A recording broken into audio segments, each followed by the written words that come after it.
नमस्कार दर्शकबिनहरु, अस्ति हामीले रोपेको फूल है। यो चाहिँ साग सारेका थियौं, ठुलठुलो भएछ।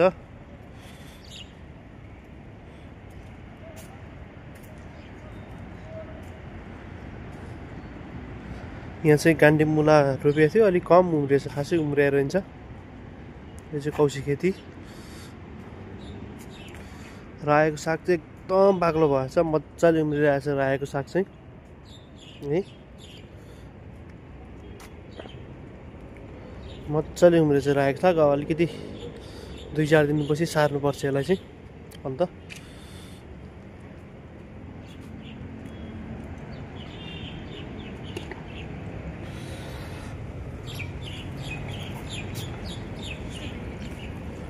यो चाहिँ मार्फा साग है।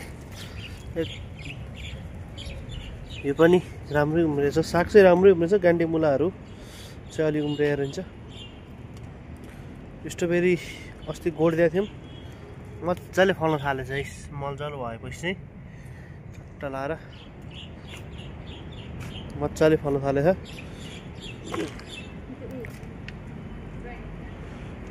ड्रागन फ्रुटहरूले पनि मुना हाल्दैछ मलजल भएपछि चाहिँ।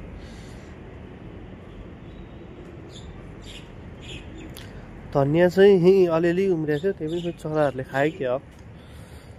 धनियाँ चाहिँ खासै उम्रिएको छैन, उम्रिनु त उम्रिएको तर खाएछ कि केले।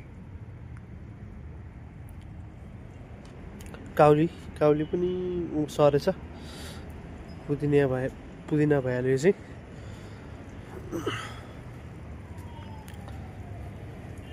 काउली सारेको सरेछ। प्याज पनि सर्यो।